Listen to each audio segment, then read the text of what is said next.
Olá, pessoal! Chegou a hora da gente conhecer mais um cliente aprovado da Adfoio. E eu trago aqui Ricardo Brilhante e a sua esposa Patrícia. O Ricardo é piloto de avião. Ele foi aprovado no ano passado, em dezembro do ano passado, um processo consular. E olha só, ele protocolou em abril do mesmo ano. Isso quer dizer que ele foi aprovado em 8 meses, né? Uma aprovação muito rápida e por uma função que também existe uma demanda aqui nos Estados Unidos. A gente sempre fala dos enfermeiros, a gente fala, né, da área da saúde, da área de tecnologia, dos engenheiros, mas tem sim oportunidade para outras profissões.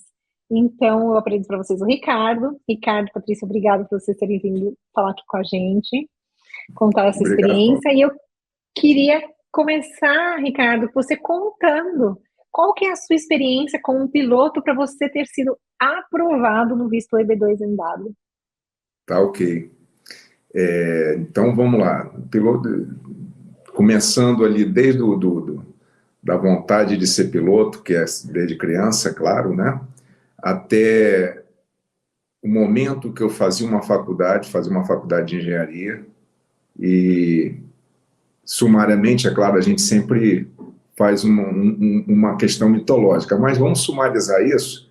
Eu cursava o 8º período de engenharia mecânica quando eu ouvi um barulho de um avião.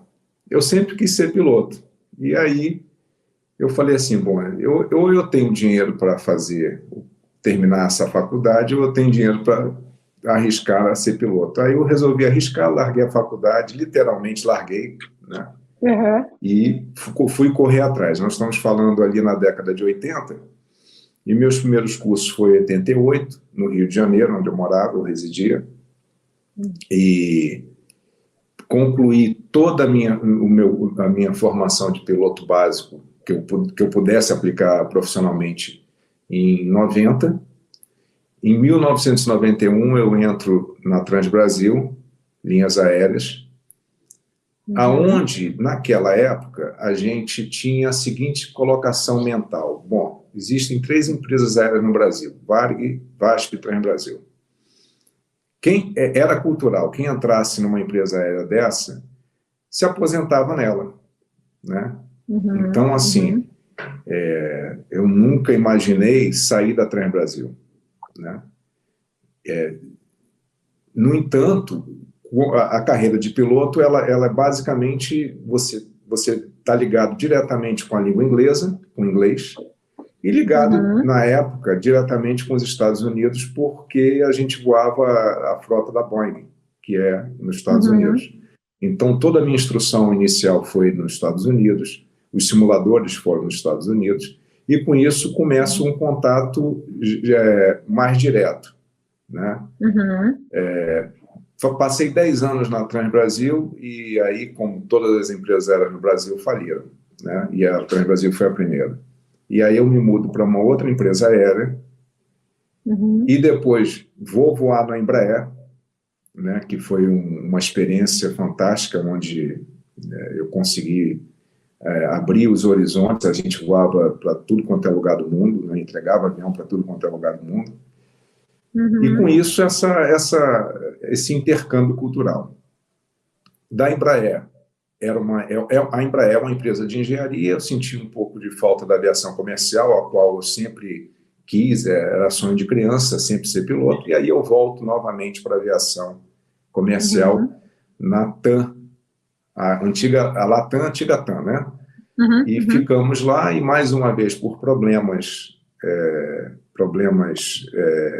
financeiros, econômicos no Brasil, a empresa diminui, ela demite vários funcionários, e aí, por conta dessa sequência de situações que eu estava no Brasil, eu falei assim, bom, eu não me aposento mais no Brasil, desse jeito não tem condição de me aposentar, porque toda empresa aérea, ela quebra, toda empresa aérea, ela se torna economicamente inviável dentro de um ciclo, né, se você for olhar, e aí eu vou para fora, eu vou trabalhar numa empresa de bandeira coreana, que é a empresa principal da Coreia do Sul, hoje é a 4ª maior empresa do mundo, e dali fiquei. fiquei também pensando que, bom, agora eu me aposento por aqui. No entanto, veio uma coisa maior do que todo mundo, que foi a pandemia. E aí as fronteiras fecharam e eu estou de licença até então, licença nessa empresa. Estou ligado à empresa, mas estou de licença até então. E hoje eu tenho em torno de 19 mil horas de voo. Eu ia te perguntar isso. São desde 91, são 31 anos de aviação, né? Basicamente voando. Eu já voei os 5 continentes, já consegui voar todas as fábricas, que foi Embraer, Boeing e Airbus, e também com uma experiência bem interessante a nível cultural, porque essa experiência na Coreia, essa experiência na Embraer te dá uma visão multicultural, né? E daí, agora, eu confesso uma coisa, Paulo, assim, mesmo tendo essa experiência toda, com os cursos que eu já fiz, com as funções que eu já realizei dentro da aviação, nunca me passou na cabeça trabalhar nos Estados Unidos. Essa questão de muda para cá, muda para lá, ela foi toda contingencial, quer dizer, foi quase que um puxadinho. Quebrou aqui, agora tem que tentar outra coisa. Então, essa questão do acúmulo de experiência nunca foi pensando nesse projeto, entendeu? Que legal. Mas uma coisa leva a outra, né? Ô, Ricardo, mas assim, você tinha então horas de sobra, né? Porque para aplicar, então, para o EB2, para quem está em casa e não sabe, né, quem é piloto e está interessado também no EB2, você precisa de 2.500 horas mais 10 anos de experiência, ou também a mesma quantidade de hora, mais ser bacharel e ter mais 5 anos de experiência, né? Então, o Ricardo estava muito preparado para os itens de elegibilidade, né, que o EB2 ele pedia. Mas me conta um pouquinho, assim, onde que vocês chegaram ao momento de falar, tá na hora da gente mudar para os Estados Unidos, ou vamos olhar para os Estados Unidos? Tá, então aí que é interessante, porque como nada foi muito planejado, nada foi muito direcionado, as coisas foram acontecendo.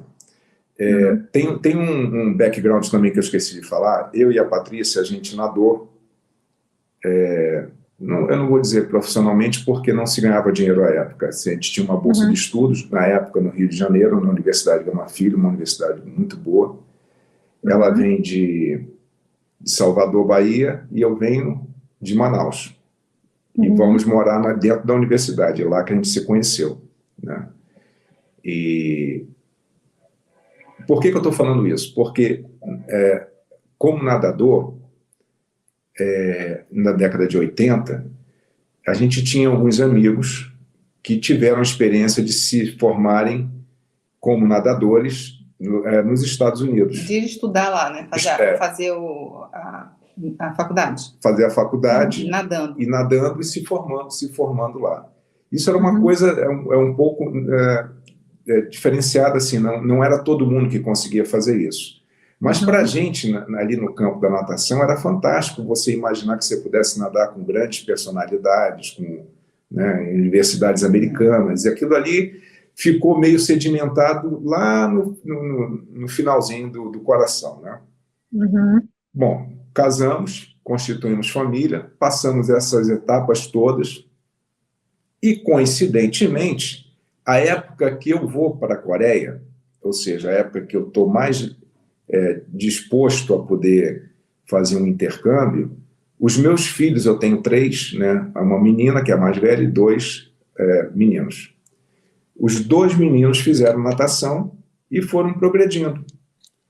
Aí, o que a gente queria fazer lá no passado, eles fizeram, né? Então, os 2 filhos foram para os Estados Unidos, se formaram. Foram nadando, né? Foram nadando, né? Se formaram como bolsista, nadando, e depois um fez pós-graduação.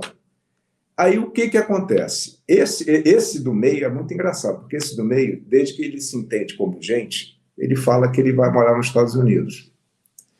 Fato é que hoje ele tem um green card, ele casou nos Estados Unidos, ele se formou, fez pós-graduação e casou nos Estados Unidos, está lá. Por conta desse sonho dele, e o outro também se formou. em 2019, quando aparece essa oportunidade com a D4U, da gente poder aplicar, eu confesso, é isso que eu falo, eu confesso que não foi, não me veio à cabeça o fato de eu aplicar para poder trabalhar, porque como o meu emprego lá na Coreia, ele me proporciona trabalhar lá X dias e morar onde eu quiser, seria inicialmente para eu morar nos Estados Unidos, perto dos filhos, né? E aí veio de 2019, eu falei assim, bom, aplico ou não aplico, aplico ou não aplico. Eu conversei logo com um advogado que me foi apresentado, conversamos com a Vanessa, e aí eu falei assim, olha, vou aplicar. Aí foi que eu joguei para o universo, eu falei, vou aplicar. Só que nós não aplicamos em 2019, nós conversamos em 2019, e quando começou a pandemia, eu falei assim, deixa tudo parado, porque agora é hora de esperar ver o que vai acontecer, né?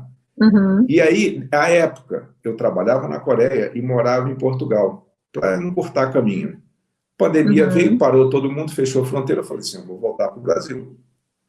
Quando eu voltei para o Brasil, ainda demorou uns 2, 3 meses, aí eu estava começando a preparar a documentação, foi quando o negócio começou a fervilhar novamente nos Estados Unidos, né? Aí eu falei assim, pô, vamos agora, vai ser um tempo de preparar a documentação e mandar. E assim foi, né? Então, assim, a questão do sonho americano, ele sempre existiu. Seria hipocrisia minha dizer que eu nunca pensei. Não, modelo de país, para mim, posso estar extremamente errado, é os Estados Unidos. Com todos os seus defeitos ou não, é os Estados Unidos. Então, toda vez que um brasileiro, um português, um coreano faz uma medição do seu país, ele faz por um modelo. O modelo ele não faz por nenhum outro, ele faz pelo americano, né? E com essa questão da gente ter convivido, foi fantástico, assim. Agora, se você estiver me perguntando assim, quando é que realmente pintou? Foi quando nós fomos na formatura do nosso filho, nosso filho do meio. Na formatura do filho do meio, Paula, foi um negócio assim fantástico. E aí que eu vi que os Estados Unidos é um país mundial. O meu filho, ele se formou com GPA máximo, né? Ou seja, ele foi o melhor nadador daquele ano e foi o melhor aluno. E quando isso acontece, os melhores alunos são homenageados e o melhor aluno é homenageado. Quando eu ouvi assim, e eu estava entendendo parcialmente, né? Porque o locutor ele falava vomitando e eu entendendo aquilo que eu podia. Mas quando eu ouvi assim, do Rio de Janeiro... eu vou chorar, Brasil, peraí. Né? André Luiz Brilhante, que era o nome do meu filho, eu falei assim, cara, o garoto é expatriado, ele ainda não era cidadão, não era residente, ele era só um estudante. E isso nós não estamos falando de uma universidade grande, nós estamos falando de uma universidade no interior de Illinois. Então, assim, eu achei fantástica essa questão, né? E eu falei assim, aí me deu vontade de experimentar o sonho americano. Assim, na nossa visão, tudo é valorizado. Se você trabalha com ele, sempre gostou de estudar, sempre se dedicou, o outro também, é valorizado, né?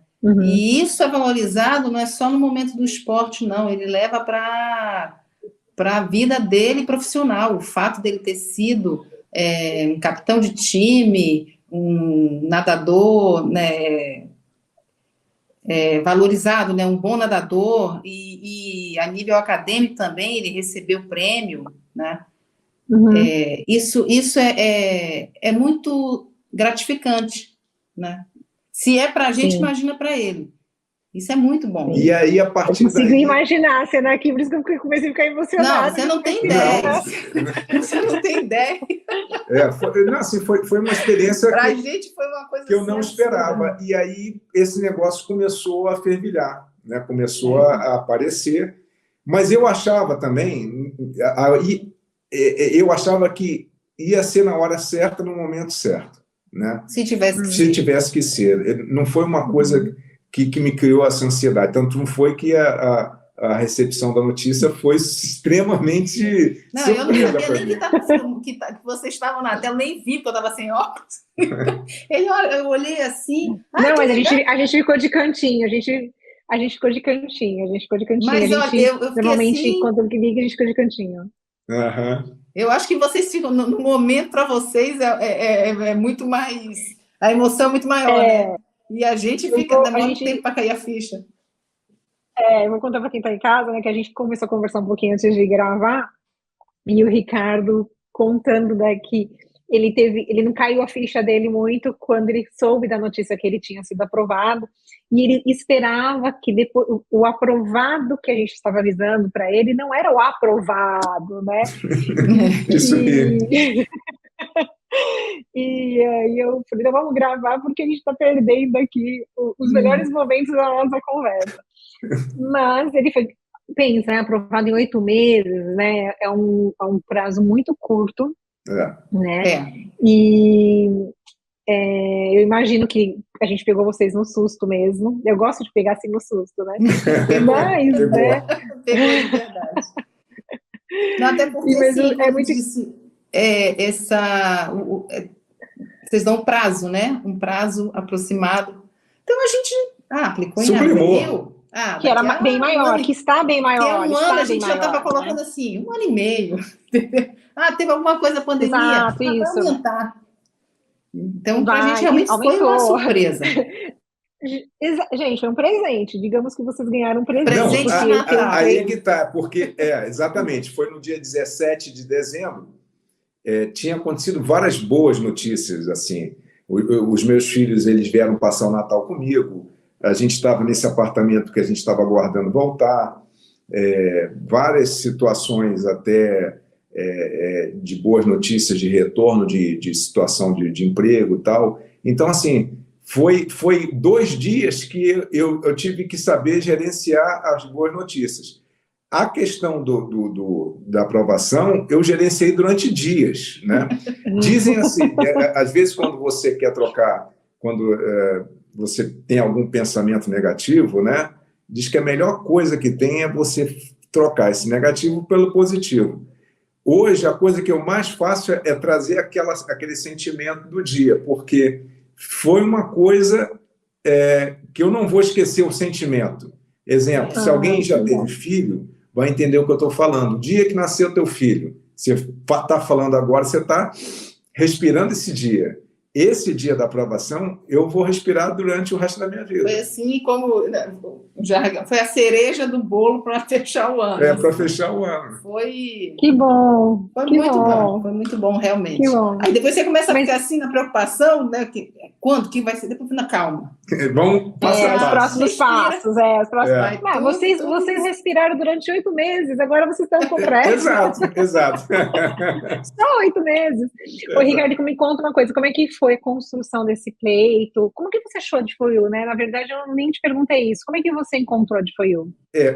Foi assim, a D4U me achou, né? Porque eu já tinha alguns colegas que tinham alguma experiência em outros escritórios. No entanto, para mim, não era viável o custo-benefício naquele momento, naqueles escritórios, não me chamava atenção. Aí passou-se o tempo, nós estamos falando de 2018, talvez? Sim. Em 2019, o advogado da D4U, um dos advogados da D4U, viu meu perfil, porque eu também, aquilo que eu te falei, por mais que eu saiba o que eu fiz, eu não tinha a consciência que o meu pleito poderia ser aceito pelo meu currículo. Que você era elegível. Que eu era elegível. E aí, esse advogado nos procurou, mostrou a proposta da D4U, para mim foi viável, foi viável, e aí eu acho que vale a pena falar, foi viável e foi honesto. Por quê? Porque existem no mercado, na época, oferecendo coisas que foi que me deu red flag. Eu falei assim, cara, ninguém oferece isso. E ele foi bem honesto, inclusive está lá no contrato, está tudo certinho, tudo arrumado. Quando ele ofereceu e me foi viável, eu falei assim, me dá um tempo, deixa eu pensar aqui, deixa eu analisar. E aí eu falei, não, vamos. E aí a gente entrou em contato direto com a D4U, já fizemos todo o acerto que deveria ser feito, fizemos as nossas conversas iniciais, mas é aquilo que eu te falei, isso foi exatamente foi começo de 2020. A pandemia não estava declarada ainda, nem se sabia ainda da existência espalhada dessa situação. Logo depois que veio, já estava tudo certo, mas eu deixei meio stand-by, porque eu ainda estava trabalhando, e a minha base é na Coreia, estava morando em Portugal e alguns documentos estavam no Brasil. Então, na realidade, eu fiquei com uma preguiça, uma procrastinação meio intencional. Porque né? é bastante. É bastante documento. Mas, assim, não é uma coisa que você vai, vou pegar aqui. Não. Você tem que parar. Você tem que parar. Prestar atenção para fazer. E o que é pior, muitas vezes, assim, precisa desse documento. Precisa preencher desse jeito. Aí a gente faz assim, caramba, mas isso aqui vai me dar muito trabalho. Isso aqui, assim, eram coisas assim, nossa, buscar documentos, mas, graças a Deus, e ele é extremamente organizado, porque ele tem, assim, tudo dele já em pastas, entendeu? Então, não foi... achar a documentação não foi difícil, porque ele já tinha praticamente tudo dele muito organizado. O difícil é preencher com atenção, não é desse jeito, porque aí vocês são exigentes. E tem que ser. E tem uma hora que ele fala assim, poxa vida, mas eu já fiz desse... Ele falava que ele que preenchia tudo, eu já fiz desse jeito, como é que já... Aí conversa, assim, o feedback de vocês é muito bom, porque por mais que a gente tenha dúvida, e vocês devem lidar com pessoas que se irritam e eu não vou fazer, porque isso aqui não... Eu não sei fazer, que jeito que é, né? Vocês tenham paciência para marcar a reunião e explicar, de acalmar. Assim, calma. Dá para fazer. Eu achei assim, uma coisa muito bacana, e ainda acho, porque o que eu vejo na D4U é uma progressão, né? Desde a época que eu estou em contato com vocês até agora, eu estou vendo cada vez mais a estrutura melhorar e as relações. Então, assim, quando pintava dúvida, né, eu falava assim, Marina, vamos fazer uma reunião? Vamos, porque não adiantava mandar e-mail nela me mandar. E aí existiam algumas particularidades da carreira de piloto que elas são muito específicas, né? Então, quando eu via alguma coisa que, é claro, você tem um modelo de apresentação, mas aquilo que estava, às vezes, apresentado não era aquilo que eu conseguiria responder a contento, porque não existia essa especificidade na minha carreira. Mas aí a gente sentava, fazia a reunião, conversava, ela entendia meu ponto de vista e já adaptava isso. E aí, dentro desse processo, foi bem engraçado. Engraçado não, foi bem interessante, porque eu apresentava, e mandava a documentação, tudo, aí depois, logo, tudo estava pronto, a gente passou, eu passei lá para o setor de publicidade, não, de relações públicas. Assessoria de imprensa. Exatamente, assessoria de imprensa, que eu achei fantástico, né, porque eu não imaginava, inclusive eu falo para muitos dos meus amigos que têm esse interesse, que até são mais novos que eu, qualquer coisa, qualquer evento, tira foto, registra, coloca. Eu não imaginava que uma foto que eu tinha tirado dentro da cabine com uma autoridade, aquilo ali, que estava lá, né, aquilo ali ia fazer uma diferença daqui a alguns anos. Então, assim, aí foi feito, a gente foi fazendo, foi tendo a interação que deveria ter, tudo no... Não, vamos marcar, vamos fazer, tal, beleza. Aí, eu já tinha um aplicativo, eu estava acompanhando aqui, um belo dia, a Gabriela, né, que aí passou, que ela é que vai entregar o pleito, né, mas ela me chama para mostrar... Na sua época, né, hoje ela não está nesse setor, mas na sua época ela fazia montagem, né? Então ela é a última. Exatamente isso. Ela é a última. Ela é a última, ela fazia a montagem. Aí quando chegou na mão dela, é que eu fui ter a dimensão do que era aquilo ali. Quando ela me manda o pleito, para eu revisar, né, para eu fazer toda a revisão e tal, Eu fiquei extremamente impressionado. Eu confesso, assim, eu sou piloto, porque eu aprendi a voar avião. Se eu quiser ir ao médico, eu tenho que ir para um profissional de medicina. Se eu quiser construir uma casa, eu tenho que ter um engenheiro, um arquiteto. Eu entendo que tem gente que faz sozinho. Mas não ia sair. Mas quando eu vi aquele pleito, por mais que eu tivesse capacidade, eu não tenho uma expertise. É isso que eu quero dizer, né? Aquele pleito feito, e depois eu vi uma live, não uma live, mas um post de vocês, aqueles montes de pleitos, um atrás do outro, assim, para ser enviado, justifica a percentagem de acerto.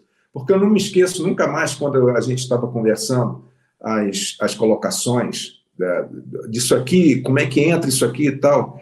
A Marina, ela falou assim para mim: Ricardo, eu tenho que montar isso aqui não de acordo com o que eu entenda, mas eu tenho que pensar como oficial de imigração vai abrir e vai entender. Aí é que eu entendi o mistério da fé, vamos dizer assim, né? Como é que as coisas funcionam. E isso eu achei fantástico. Quando eu vi a montagem do pleito e eu vi ele pronto, eu falei, cara, isso aqui...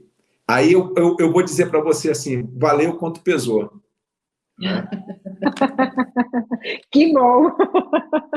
Que bom que a gente teve um resultado positivo, né, Ricardo? Exato. Ricardo, assim, o pleito tem muita gente que faz sozinho, mas acaba depois recebendo uma RFE, não consegue responder, acaba perdendo dinheiro e tempo, né? E aí depende também do quanto que a pessoa deseja isso. O EB2, ele é um pleito que tem, digamos, 2 pilares. O pilar é os itens de elegibilidade, que então depende muito do cliente, né? Ele tem a formação, o passado histórico dele, profissional dele, as cartas de referência, as associações, então é um pilar, né? Os itens de elegibilidade. O outro pilar é defender você. Como é que o Ricardo vai fazer a diferença nos Estados Unidos? E isso é um trabalho, então, que a Ad4U faz em cima do seu conteúdo, uma expertise, não é uma receita de bolo, não tem pleitos iguais, cada um é uma história, e a gente tem a nossa estratégia, o nosso pulo do gato, para que reúna tudo isso, né, pilar 1 com pilar 2, e seja feito um pleito que seja convincente, que apresente de forma certa, né, o profissional que a gente está mostrando para o agente de imigração, que ele entenda isso, né, porque ele também precisa entender que é complicado, porque é uma pessoa que está ali avaliando, não é uma máquina, então a gente precisa pensar, como a Marina te disse, né, e esperar um resultado de aprovação. A gente está com um índice alto de aprovação, atualmente a gente está com 98% de aprovação, e então acho que esse conjunto todo está dando certo. Pois eu só posso agradecer, claro, né, e dar parabéns pelo trabalho. É um trabalho muito bonito. É um trabalho muito bonito. Se eu não tivesse convivido esse tempo com vocês, eu poderia questionar, é só um trabalho de marketing. Não é. O trabalho, fica bonito o marketing porque o trabalho é bem feito, né? E eu posso garantir que é bem feito mesmo, né? Muito obrigada mesmo. Bom, gente, eu só tenho que agradecer essa disponibilidade. Vocês sabem que tem muita gente que às vezes fica planejando, né, e não dá o próximo passo, mas esses vídeos de aprovação, eles são feitos para isso, para as pessoas se verem, né? Isso acontece comigo, também tenho essa experiência, elas consigam entender que é possível. O vídeo tem esse objetivo, para que outros pilotos, como você, olhem e falem, é possível. Né? Então, muito obrigada pelo tempo de vocês. Eu espero que vocês continuem. Eu espero que vocês continuem comemorando essa aprovação. Não, vamos comemorar, e eu falei para a Gabriela que assim que estivermos aí, eu vou comer um bolo aí. Opa, por favor, vem aqui. Que ele leve o bolo, né? De preferência. Eu ia falar isso, né? Mas... Patrícia, você que manda. Olha, o brigadeiro eu garanto. Opa, esse vídeo está gravado, eu não vou cortar essa parte. Pois é, está gravado. Eu garanto. Então é isso, pessoal. Mais uma aprovação do DFOIU, dessa vez de um piloto de avião, mas tem outras profissões que também são elegíveis ao visto EB2NW. Se você tem interesse, manda seu currículo, que o nosso jurídico vai avaliar. A avaliação do currículo é onde começa o processo do EB2NW. Essa avaliação é gratuita. Vou deixar aqui o e-mail, é atendimento@dfoiuusa.com. Obrigada e até semana que vem. Tchau, tchau.